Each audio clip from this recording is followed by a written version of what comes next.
शिवरायांचे आठवावे रूप, शिवरायांचा आठवावा साक्षेप, शिवरायांचा आठवावा प्रताप, भूमंडळी। हे समर्थ रामदास स्वामींचं वचन आजही सार्थ आहे। लोक ही अमोट शक्ती आहे हे जाणणारा पहिला राजा नव्हे, लोकनायकच। त्यांचं कर्तृत्व, चारित्र्य, विचार याबद्दल लिहावं तितकं थोडंय। 350 वर्षांपूर्वी छत्रपती शिवरायांनी प्रत्येक क्षेत्रात केलेलं काम आजच्या राज्यकर्त्यांना सुद्धा लाजवेल असंच आहे।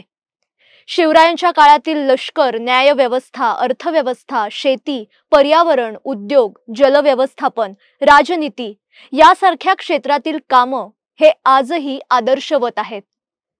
खरं म्हणजे छत्रपती शिवाजी महाराज किंवा छत्रपती संभाजी महाराज यांच्याविषयी बोलायला एक जन्म सुद्धा कमी पडेल। सर्वप्रथम सगळ्यांना शिवजयंतीच्या खूप खूप शुभेच्छा। छत्रपती शिवरायांनी फत्ते केलेल्या अनेक मोहिमा आज त्यांची ओळख बनल्यात। पण असं असलं तरी शिवरायांची आणखी एक ओळख आहे, ती म्हणजे भारतीय नौदलाचे जनक। सागरी सुरक्षा दल भक्कम असणं हे किती गरजेचं आहे हे 26/11च्या हल्ल्याने आपल्याला पुन्हा एकदा दाखवून दिलं। पण छत्रपती शिवाजी महाराजांनी त्या काळी दूरदृष्टीने हे ओळखलं होतं। आजच्या शिवजयंतीच्या निमित्ताने मराठा आरमाराविषयी जाणून घेऊया। नाविक ज्ञान हे असं ज्ञान आहे की जे एका पिढीत सहजासहजी तयार होणारं नव्हतं। तरीही छत्रपती शिवाजी महाराजांनी मराठा आरमाराची सिद्धता सिद्ध करून दाखवली। युरोपीय आरमाराच्या तोडीचं आरमार निर्माण करून सागरी संस्कृतीवर निर्विवाद वर्चस्व गाजवणाऱ्या युरोपीय सागरी सत्तांसमोर एक आव्हान निर्माण केलं। 16व्या शतकापासून सिद्धी, पोर्तुगीज, इंग्रज, फ्रेंच आणि डच या सत्ता स्वतःच्या आरमाराच्या बळावर हिंदुस्थानवर स्वारी करून आल्या। त्यांनी कोलकाता, चेन्नई, गोवा, वेंगुर्ला, राजापूर, मुंबई, सुरत अशा विविध ठिकाणी आपल्या वसाहती निर्माण केल्या। हे सगळे परदेशातून आलेले आणि किनारपट्टीला स्थिरावलेले राहू केतू स्वराज्याच्या आड येणारच होते। जंजिराच्या सिद्धीचा अत्याचार कोकणवासियांसाठी नरक यातना होता। हे सगळं पाहून त्यावेळेच्या सत्ताधीशांनी आरमार उभारण्याचा साधा विचारही केला नाही। आपलं स्वतःचं आरमार असावं असं त्यांना वाटलंही नाही। आपलं समर्थ आरमार निर्माण करण्यासाठी कोणीही पुढे सरसावलं नाही। अपवाद होता तो फक्त शिवरायांचा। जेव्हा स्वराज्याच्या सीमा समुद्राला जाऊन मिळाल्या तेव्हा सागरी सत्तांशी संबंध आला। मराठ्यांची किनारपट्टीपर्यंत झालेली पहिली झटापट ही ऑक्टोबर 1657 ते जानेवारी 1658 या काळात होती। मराठ्यांनी कोकणातील उत्तरेच्या कोहोज किल्ल्यापासून सावित्री नदीपर्यंतचा मुलूख ताब्यात घेतला। 100 किलोमीटरचा सागरी किनारा आता स्वराज्यात आला।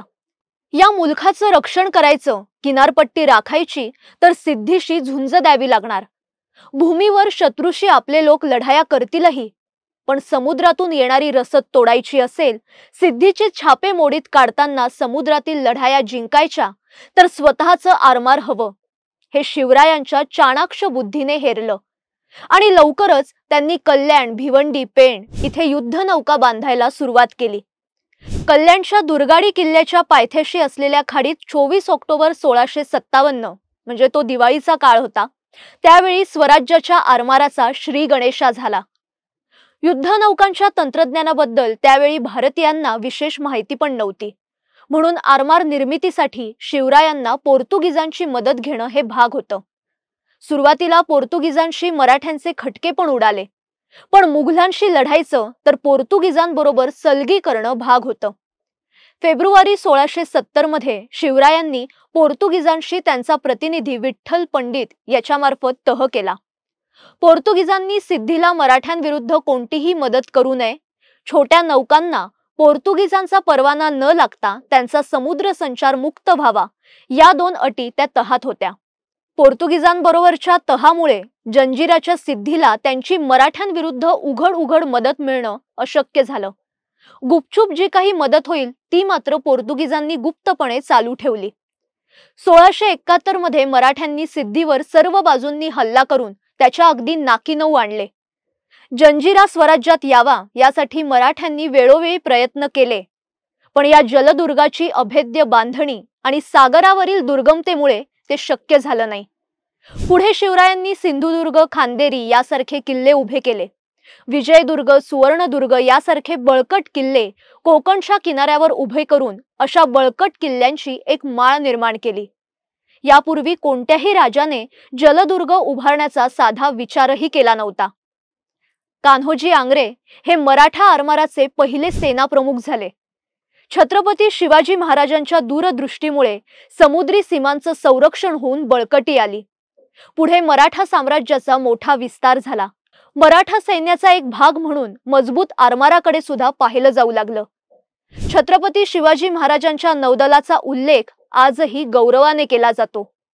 पोर्तुगीज, सिद्धी, इंग्रजांसारखे जोरदार शत्रू समुद्रावर हजर असताना आणि आदिलशाही मुघलांची आक्रमणं जमिनीवर सतत चालू असताना या सगळ्यांविरुद्ध महाराजांनी स्वराज्याचं आरमार उभं केलं आणि ही गोष्ट अतिशय मोलाची आहे। मुख्य म्हणजे सागरी अनुभव नसतानाही त्यांनी स्वतः त्याचं नेतृत्व केलं।